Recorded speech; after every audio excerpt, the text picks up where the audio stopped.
यस कार्यक्रमका प्रमुख अतिथि प्राज्ञिक व्यक्तित्व गण्डकी प्रज्ञा प्रतिष्ठानका श्रद्धेय उपकुलपति ज्यू, कार्यक्रममा उपस्थित महत्त्वपूर्ण व्यक्तित्वहरू, सहभागी सबै महत्त्वपूर्ण सहभागी मित्रहरू, सर्वप्रथम त यो ऐतिहासिक पनि छ। 1 वर्षको दौरानमा यो क्षेत्रीय समाजले आफ्नो महत्त्वपूर्ण इतिहासलाई झल्काउने गरेर आफ्नो एउटा कार्यालय सञ्चालन भवन भव्य रूपमा स्थापना गरेको र सँगसँगै यो तनहुँ सङ्ग्रहालय र पुस्तकालय समेत सुरुवातको पहिलो वर्ष धकेल्दै आज यो ठाउँमा ल्याइपुर्याएको छ। यसर्थ यो दुवै सङ्ग्रहालय र पुस्तकालय निर्माणका निम्ति जुन किसिमको महत्त्वपूर्ण योगदान जसले गर्नुभयो ती सबैप्रति हार्दिक आभार प्रकट गर्न चाहन्छु। भन्ने गरिन्छ व्यक्तिगत स्वार्थमा लाग्नेहरू बाँचेर पनि मरिरहेका छन्, देश र जनता र समाजका निम्ति गर्नेहरू मरेर पनि बाँचिरहन्छन्। मलाई लाग्दछ हिजोका पुस्ताहरूले निर्माण गरेको यो मुलुक वर्तमानमा हाम्रो कार्यभार छ, भोलिको सुन्दर निर्माण गर्ने दायित्व पनि छ। सँगसँगै विगतको विरासतलाई झल्काउने गरेर महान कार्य गर्नुभयो। यो भोलिको इतिहास सुनौलो बनाउने अभियानमा जसले आफूलाई भूमिका प्रवाह गर्नुभयो ती सबै जो अहिले जीवित हुनुहुन्छ या मृत्यु भएको छ ती सबै भोलिको इतिहासको साक्षात्कार हुनुहुनेछ। म तपाईँ सबैलाई धन्यवाद दिन चाहन्छु। महाकवि लक्ष्मीप्रसाद देवकोटाले भन्नुभएको थियो, चुम्दछ ईश्वर काम गरिरहेका हात। आज देवीबहादुर बस्नेतको बारेमा मैले केही वर्ष अगाडिदेखि सङ्गत गर्ने मौका पाएँ। धेरै त उहाँको अथाह क्षमता छ, मैले विश्लेषण गर्ने साध्य छैन। जुन किसिमको एउटा गलेखामकोटदेखि मानुकोटसम्मको कृति यो देशलाई ऋण बोकाउनु भएको छ। हामीले नसुनेका शब्दहरू ठाउँहरूलाई नेपाली बस्तीहरूलाई उजागर गर्ने महान ऐतिहासिक कार्य सम्पादन गर्नुभयो। नपुगेको ठाउँमा पुग्नुभयो, स्रोतहरू जुटाउनु भयो, धेरै शब्दहरू ऐतिहासिक शब्दहरू राख्नु भएको छ। यो ऐतिहासिक कार्य छ। यसर्थ म एकचोटि यो महत्त्वपूर्ण राज्यलाई गुण लगाउनु भएका, आजका अध्यक्षता ग्रहण गर्नुभएका र कृति सम्पादन गरेर हामीलाई गुण लगाउनु भएका गलेखामकोटदेखि मानुकोटसम्मको जुन कृति हाम्रो बिचमा राख्नु भएको छ, देवीबहादुर बस्नेतलाई सलाम गर्नका निम्ति एकपटक ताली बजाइदिन सबैलाई म हार्दिक अनुरोध गर्न चाहन्छु। धन्यवाद छ। यस्ता कृतिहरूको अभावमा हामी छटपटिएका थियौँ। अझै उहाँले थुप्रै ठाउँहरू जाने जमर्को गरिरहनु भएको छ। तलुका अरू बेल्टोहरूमा पनि, स्याङ्जाका ठाउँहरूमा, पाल्पासम्म पनि, रिडियोसम्म पनि पुगौँ भनेर सायद मलाई पनि घचिँदै रहनु भएको मलाई स्मरण छ। यसर्थ उहाँ महान हुनुहुन्छ। अघि काशीनाथ गुरुले भने जस्तै उहाँको अथाह क्षमता छ। यो क्षमतालाई यो क्षेत्रीय समाजले बुझ्न सकोस्, हामी नेपालीहरूले बुझ्न सकौँ, तनहुँलीहरूले बुझ्न सकौँ, यो तर्फ म यति नै भन्न चाहन्छु। समय छोटो छ भनिरहनु भएको छ, मैले लामो भन्न चाहन्छु। केही कुराहरू मैले यहाँ संक्षिप्त रूपमा राख्न चाहन्छु। जुन आज यहाँ भजन कीर्तनका टोलीले पनि गाएर जानुभयो, सांस्कृतिक मनोरम सबै कुराहरू गर्नुभएको छ। स्वागतकै क्रममा हाम्रो चाहिँ रायमाझीजी लगायतका टोलीहरूले यहाँ मनोरम स्वागत पनि गर्नुभयो, अरू गर्नुभयो। मैया दिदीले हामीलाई असारको एउटा भाका इतिहासमा थियो भन्ने सुनेका थियौँ, आज उहाँको मुखबाट सुन्न पाइयो। तपाईँलाई पनि धन्यवाद नै छ। मैले धेरै कुरा यो विषयमा जोड्न चाहन्न, मैले भन्न चाहन्छु हाम्रो नेपालको सन्दर्भमा अलिकति जोड्न चाहन्छु। यो नेपाल यो क्षेत्रीयहरूको भवन छ। यो संविधान बनाउने सन्दर्भमा युरोपियन युनियनले चलखेल गर्यो, थुप्रै नेतालाई किन्नका निम्ति कोसिस गर्यो। संविधान बनाउने दौरानमा तपाईँलाई भन्नुपर्दछ युरोपियन युनियनले यो देशमा जातीय राज्य बनाउन कोसिस गर्यो। अर्को ठुलो राज्य भारत छिमेकी देशले क्षेत्रीय भूगोलको आधारमा देश टुक्र्याउन कोसिस गर्यो। यी दुईटै अतिवादबाट नेपाली तत्कालीन नेताहरूले सुझबुझका साथ यो देशलाई आफ्नै मौलिकका साथ एउटा संहितामा लाने जुन किसिमको संविधान निर्माण गर्नुभयो यो महत्त्वपूर्ण विषय छ। जातीयताको संविधान पनि होइन, क्षेत्रीयताको अखण्डताको संविधान पनि होइन। यो देशलाई, देशको हिमाल र पहाडलाई एउटै एकाकार बनाएर विदेशीहरूको चलखेलमा होइन, नेपालीहरूको गर्भभित्रको एउटा माटोको कसम खाएर तत्कालीन नेताहरूले र नेपाली जनताको प्रतिनिधिहरूले संविधान जारी गरे। म भन्न चाहन्छु यो नेपाल यस्तो नेपाल हो।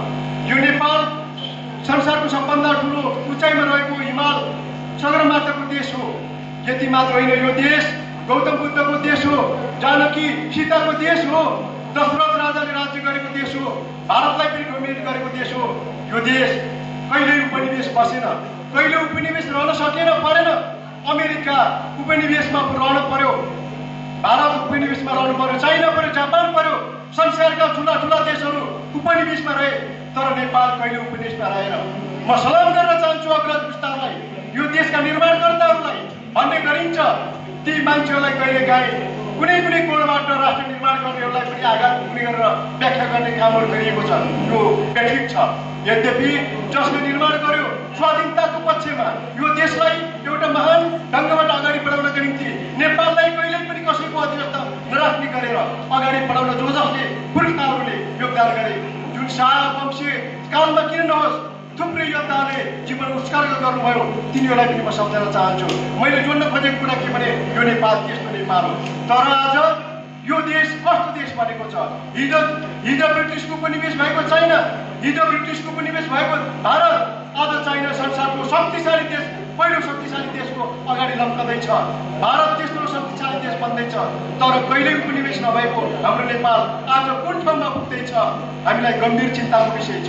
आज हामी यो ठाउँमा पुगेका छौँ, संसारको कङ्गाल देश बन्दैछ कि स्वर्णिम इतिहास रचेको नेपाललाई त्यो इतिहास विरासत कायम गर्ने ठाउँमा पुगेका छौँ। दुःख लाग्ने विषय यहाँनिर छ। हामी गम्भीर भएर यो समाज, यो क्षेत्रमा उपस्थित रहनुभएका बौद्धिक प्राज्ञिक सबै महानुभावहरूलाई म जोड्न चाहन्छु। अब चिन्ता गर्ने बेला पनि छ। अत्यन्तै महत्त्वपूर्ण संसारको राम्रो संविधान प्राप्त गरेका छौँ। मौलिक अधिकारको दृष्टिले संसारमा कहीँ नभएको मौलिक अधिकार प्राप्त भएको संविधान पनि छ।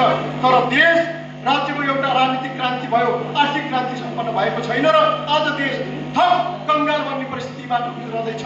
यो तर्फ पनि यो समाज अगाडि बढोस्।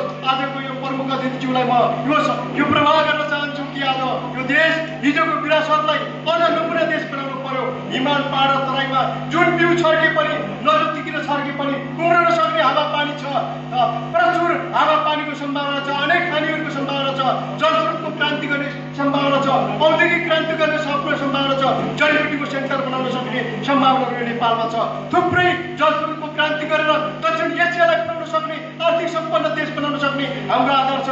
परन्तु देशका शासकहरूले त्योतर्फ ध्यान दिन सकेनन्। लुसाचुरी गर्न थाले, भाइबन्दी गर्न थाले, राजनीतिक आग्रह पूर्वा गरेर हेर्न थाले। त्यसकारण देश कमजोर बन्न थालेको छ। यो प्रति हामी सबै प्राज्ञिक व्यक्तित्वहरू चिन्तित हुन जरुरी छ। समय छोटो छ भन्ने मैले बुझेको छु। अलिकति मात्रै कुरा भन्न चाहन्छु। म आज एकदेवालेको तर्फबाट प्रतिनिधित्व गरिरहेको छु। म राजनीतिक मञ्चबाट प्रतिनिधित्व गरेको छैन, एकदेवालेको तर्फबाट गर्न चाहन्छु। एकदेवाले 11 वर्षको छिटो लाउरे बन्यो भने राम्रो केटीलाई बिहा गर्न, तरुणीलाई बिहा गर्न पाइन्छ भन्ने मान्यता बोकेको संस्कारबाट हुर्काउँदै अगाडि बढेर 13 वर्षमा भारतीय मुगलान बने। 14 वर्षमा ब्रिटिस सरकारको सेनामा भर्ती भए। विश्वयुद्ध, दोस्रो विश्वयुद्धमा जर्मनी र इटालीहरूमा ठाउँमा गएर लडाइँ लडे। 14-15 वर्षको एउटा जवान भर्खरको छिटो त्यहाँबाट विश्वयुद्ध पछाडि रित्ते हात खुट्टा चप्पल पनि नलाएर नेपाल फर्काइयो। पछि फेरि केही समय पछाडि भारत पनि जानुभयो। सुभाष चन्द्र बोसको चाहिँ हिन्द फौजको नेतृत्व गरेर भारतीय स्वतन्त्रता सङ्ग्रामको नेतृत्व गर्न पुगे। त्यो एकदेवाले जो हाम्रो मानुकोटमा जन्मेका थिए, एउटा मगर बस्तीमा जन्मेको एकदेवाले जो चाहिँ भारतीय स्वतन्त्रता सङ्ग्रामको पनि नेतृत्व गरे। त्यतिले पुगेर नेपाल फर्कनुभयो। राणाशाहीहरूको विरुद्धमा उर्लनु भयो। चाहे त्यो वीरगञ्ज किन नहोस्, नारायणी सिंहदरबार कब्जा गर्ने किन नहोस्, वीरगञ्जको सत्ता कब्जा गर्ने किन नहोस्, हाम्रै यही बन्दीपुरको सत्ता कब्जा गर्ने सन्दर्भमा पनि गभर्नर भएर अगाडि बढ्नुभयो। यस्ता थुप्रै कामहरू छन्। जाली फटारेका तमसुक च्यातेर आफ्नो जसको जोत उसको खेत भन्ने नारा घन्काउँदै किसान आन्दोलन अगाडि बढाउँदै बेनी पाटनका लगायतका थुप्रै ठाउँहरूमा पनि गरिब किसानहरूलाई जग्गा पार्ने अभियान सञ्चालन गर्नुभयो। थुप्रै योद्धाहरूका साथमा अगाडि बढ्नुभयो। यति मैले भन्न चाहन्छु।